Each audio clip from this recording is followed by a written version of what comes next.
பல பேர் அரசியல்வாதிகளாக இருந்தாலும் சரி, உனக்கு இப்போ யோக நேரம் பயன்படுத்திக்கோ. ஒரு யோக நேரம் எப்போ வரும், எப்படி வரும் அப்படிங்கிறதெல்லாம் நம்ம கேட்டிருக்கோம். நம்ம சொல்ல மாட்டாங்க. 10ஆம் அதிபதி நின்ற வீட்டையோ அல்லது 10ஆம் அதிபதி நின்ற வீட்டுக்கார், அதாவது வீடு கொடுத்தவன், இந்த 2 கிரகத்தை எப்பொழுது கோச்சார சனி பகவான் டச் பண்ணுறாரோ அவங்க வாழ்க்கை உயரத்துக்கு வரப்போகுது. அந்த திசைநாதன் வீட்டு அதிபதியோ நமக்கு சில தொந்தரவுகள் கொடுக்குற தாவல இருப்பாங்க. ஆனால் கோச்சார சனி பகவான் நமக்கு அவரோட கரெக்டான யோகம் கொடுக்குற திசை கிரகத்தை பார்த்துட்டாருன்னா உங்களுக்கு யோகம் நிச்சயம்.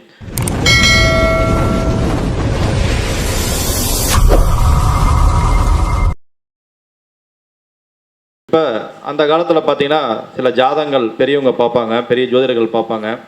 டே உனக்கு 20 வருஷம் ஒரு ஏற்றம் வரப்போகுது, கெட்டிமாக பிடிச்சிக்கோம்பாங்க. இது நடந்துகிட்டு இருக்குது. பல பேர் ஜாதகம் பாருங்கள், பார்த்தவங்களுக்கு பல பேர் அரசியல்வாதிகளாக இருந்தாலும் சரி, உனக்கு இப்போ யோக நேரம் பயன்படுத்திக்கோ. ஒரு யோக நேரம் எப்போ வரும், எப்படி வரும் அப்படிங்கிறதெல்லாம் நம்ம கேட்டிருக்கோம். நம்ம சொல்ல மாட்டாங்க. ஜாதகத்தை பார்த்தோன்னா இப்போ யோக நேரம் வருது, கவனமாக இரு. இல்லை ஜாதகத்தை பார்த்தோன்னா இந்த 2 வருஷம் நீங்கள் மிகப்பெரிய கடனால் ஆயிடுவேன், நீ அதுக்கு தகுந்த மாதிரி நடந்துக்கோ அப்படின்னு சொல்லுவாங்க. இப்போ நான் எடுத்துக்கிட்ட தலைப்பு பார்த்தீங்கன்னா, தொழிலில் நன்மை வரும் காலம் எப்பொழுது, இதுதான் தலைப்பு. நீங்கள் அவங்கவுங்க லைஃப்பில் எப்போ ஜெயிச்சாங்க அப்படிங்கிறது பார்க்கும்போதெல்லாம் பாருங்கள், ஜென்ம லக்னத்துக்கு 10ஆம் அதிபதி, நல்லா கேட்டுங்க, 10ஆம் அதிபதி நின்ற வீட்டையோ அல்லது 10ஆம் அதிபதி நின்ற வீட்டுக்கார், அதாவது வீடு கொடுத்தவன், இந்த 2 கிரகத்தை எப்பொழுது கோச்சார சனி பகவான் டச் பண்ணுறாரோ அவங்க வாழ்க்கை உயரத்துக்கு வரப்போகுது. இது அவங்கவுங்க ஜாதகத்திலே பார்க்கலாம். நீண்ட காலமாக தடை இருக்கும், அந்த தடைகள் எல்லாம் விலகும். உங்களுக்கெல்லாம் ஒரு வழியே கிடைக்கல, எனக்கு வாழ்க்கையே கிடைக்கல அப்படின்னா இப்பொழுது இந்த டைம் அருமையான டைம். இப்போ நமக்கு தெரிஞ்சவர் பார்த்தீங்கன்னா சிம்மத்தில் இப்போ ஒருத்தருக்கு பிறந்த கால சனி இருக்குது, மீனத்தில் அவருக்கு பிறந்த காலத்தில் கேது இருக்குது. இப்போ ஒரு மிகப்பெரிய தொழில் போட்டு முதலீடு பண்ணலாமான்னு கேட்குறாரு. இப்போ நம்ம பொதுவாக என்ன சொல்லியிருப்போம், சனி மேலே கேது போது நம்ம தொழில் இது பண்ண வேண்டாம். எப்பொழுதுமே ஒரு வக்ர கிரகத்தின் மேல் சனி ட்ராவல் பண்ணும் போது நிச்சயமாக உங்கள் வாழ்க்கையில் நல்ல நல்ல வாய்ப்புகள் ஏற்படுது. நம்ம தான் தைரியமாக சொன்னோம், தைரியமாக உங்களுக்கு ஒரு வாய்ப்பு கிடைக்கும், அதை பயன்படுத்திங்க. அந்த வாய்ப்பு கட்டாயமாக உங்களுக்கு பெரிய லெவலில் கொண்டு போய் கொடுக்கணும். இன்றைக்கி அவர் ஒரு பெரிய நிலைமையில் ஒரு பெரிய முதலீடு, சின்ன முதலீடுலாம் கிடையாது, ஒரு பெரிய முதலீடு செய்கிறோம். அதுக்கு செஞ்சு சக்ஸஸ் பண்ணிட்டாங்க. இப்போ ஒரு 2 வீலர் ஹோண்டா லைனில், ஒரு 2 வீலர் மோட்டார் லைனில் அவங்க சக்ஸஸ் பண்ணுறாங்க. அதுக்கு காரணம் என்னென்னா இந்த சனி பகவான் தான். நல்லா பார்த்துங்க, ஒரு சிலர் ஜாதகத்தில் ஒரு திசை நடத்துது. உதாரணத்துக்கு இப்போ ஒரு சூரிய திசை நடக்குதுன்னு வைங்க. சூரியனுக்கு வீடு கொடுத்தவன் புதனாக இருக்கான்னு வைங்க. இந்த புதன் ஆட்சி பீடத்தில் இருந்து கோச்சார சனி எப்பொழுது தொடர்பு கொள்ளுதோ அவங்களுக்கு அப்போ தான் ராஜ யோகம் ஸ்டார்ட் ஆயிரும்.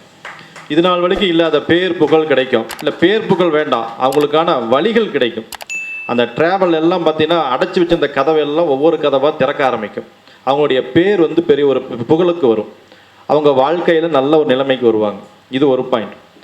அதே போல் அந்த தசாநாதன் நின்ற 2-11ஆம் அதிபதி, இவங்களை கோச்சார சனியோ அல்லது கோச்சார குருவோ, இல்லை சனியோ குருவும் 2ம் தொடர்பு கொண்டுச்சுன்னா உங்களுக்கு மிகப்பெரிய யோகம் வந்துருச்சுன்னு அர்த்தம். நீங்கள் அழகாக அந்த டைமில் என்ன பண்ணலாம், பீரியடில் நல்லா பயன்படுத்திக்கலாம். உங்களுக்கு தொட்டதெல்லாம் தொடங்கும், பேர் கிடைக்கும், லாபம் கிடைக்கும். நீங்கள் என்ன விஷயம் எதிர்பார்த்துருக்கீங்களோ சரியான உழைப்பை கொடுத்தீங்கன்னா அதை பயன்படுத்திக்கலாம். அதே போல் சில பேர் பாருங்கள், நிறைய அதிர்ஷ்ட வாய்ப்புகள் வரும், பயன்படுத்திக்க தெரியாது, எப்படி பயன்படுத்துறதுன்னு தெரியாது. இப்போ இவங்களுக்கெல்லாம் என்ன பிரச்சனை அப்படின்னு கேட்டிங்கன்னா, நின்ற அந்த புத்திநாதனோ அந்த திசைநாதன் வீட்டு அதிபதியோ நமக்கு சில தொந்தரவுகள் கொடுக்குற தாவல இருப்பாங்க. ஆனால் கோச்சார சனி பகவான் நமக்கு அவரோட கரெக்டான யோகம் கொடுக்குற திசை கிரகத்தை பார்த்துட்டாருன்னா உங்களுக்கு யோகம் நிச்சயம். கோச்சார சனி பகவானும் கோச்சார குருவும் இப்போ உங்கள் லக்னத்துக்கு எந்த பாவத்தை பார்க்குதுன்னு பாருங்கள், அது உங்களை அந்த பாவகத்தை வளர்த்து கொடுக்கும். கோச்சார சனி பகவானும் கோச்சார குரு பகவானும் இப்போ எங்கே பார்க்குதுன்னு பாருங்கள்.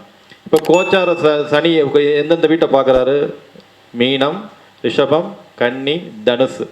இப்போ கோச்சார குரு என்ன யாரை பார்க்குறாரு, விருச்சகத்தை பார்க்குறாரு, மகரத்தை பார்க்குறாரு, மீனத்தை பார்க்குறாரு. அப்போ சனி குரு மீனம் மட்டும் தான் சம்மந்தப்படுது. அப்போ மீனம் உங்கள் லக்னத்துக்கு எந்த பாவகன்னு பாருங்கள், அது உங்களுக்கு இந்த ஒரு 1.5 ஆண்டுகளாவோ இல்லை இப்போ வந்து பார்த்தீங்கன்னா இப்போ குரு பயிற்சி ஆனதுலேருந்தோ உங்களுக்கான வேலை செய்யும். இது வரைக்குமே வேலை செய்யலை அப்படின்னா இந்த ஜூலை 30ஆம் தேதிக்கு அப்புறமேட்டு நிச்சயமாக குரு பகவானும் சனி பகவானும் இணைந்து ஒரு நல்ல யோக பலனை உங்களுடைய ஜாதகத்துக்கு ஏற்ப உங்களுடைய பூர்வ புண்ணியத்துக்கு ஏற்ப நிச்சயமாக பலன் கொடுப்பார் அப்படிங்கிறத சொல்லிட்டு இந்த நிறைவு பகுதியான வாய்ப்பு தந்த இறைவனுக்கும் வராகிக்கும் உங்களுக்கும் என மனதார நன்றி கூறி விடைபெறுகின்றேன். நன்றி, வணக்கம்.